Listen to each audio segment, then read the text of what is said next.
Chers amis, bonjour. Toujours dans le trophée, le championnat international du saut d'obstacle. Et je viens de rencontrer une personne qui est de l'armée française, de la défense nationale française, et qui va me donner une explication sur l'implication des cavaliers marocains dans l'événement, sachant bien qu'ici même, il y avait un championnat et le Maroc il a été bien classé. Bonjour monsieur.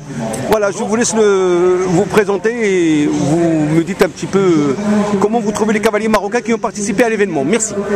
Eh bien bonjour, je suis lieutenant-colonel Dupré, je commande l'école militaire d'équitation de Fontainebleau. C'est une école qui entretient les savoir-faire équestres de l'armée française, puisque nous fournissons des cavaliers pour le cadre noir, et nos missions est de préparer moralement les soldats au combat, parce que le cheval c'est parfois un combat, d'aider nos blessés à être reconstruits et à montrer que l'armée, qui a toujours eu des chevaux, est attachée à la pratique du sport. Donc ici on a un très grand événement où on a le plaisir d'accueillir des cavaliers du monde entier, en particulier des cavaliers du Maroc qui brillent par leur présence et la qualité de leur équitation, ce à quoi nous sommes attachés, puisqu'effectivement en octobre nous avons organisé les championnats du monde militaire d'équitation et que l'équipe marocaine a fini brillamment deuxième, juste devant la France. Et en plus, ce qui nous a fait plaisir, c'est que c'était des cavaliers qui étaient venus chez nous en stage, qui connaissaient très bien nos cadres, et il y avait une vraie amitié entre nos deux pays, ce qui fait toujours plaisir pour ces deux nations d'amoureux du cheval et de la beauté de cet animal. Eh ben, je pense que l'amitié elle est toujours là. Toujours, toujours. Voilà, on reste toujours des pays amis. Le Maroc c'est un pays francophone. Il faut savoir que jusqu'à présent on enseigne les maths, la SVT, la science physique toujours en français. Oui, et puis c'est pour nous qui sommes amoureux des chevaux, c'est un très grand pays de cheval, c'est presque l'endroit, le berceau du cheval, le monde arabe, et pour ça, et le cheval arabe c'est le père de tous les chevaux comme on dit. Exactement. Voilà. Il faut reconnaître que Sa Majesté le roi du Maroc il s'intéresse beaucoup au cheval et surtout les pur sang arabes.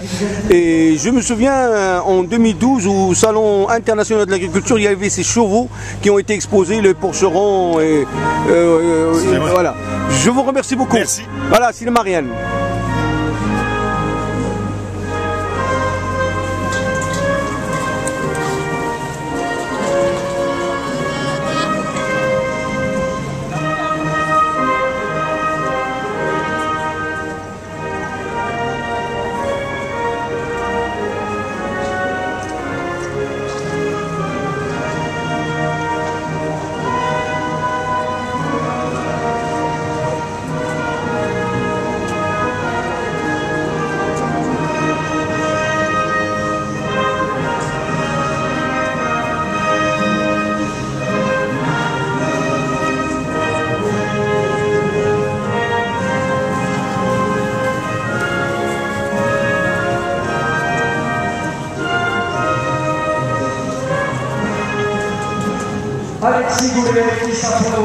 Voilà, alors il faut reconnaître que le roi du Maroc il s'intéresse beaucoup aux chevaux et au cheval en particulier. Il y a pas mal de tournois internationaux qui ont eu lieu à Dar es Salaam au Maroc.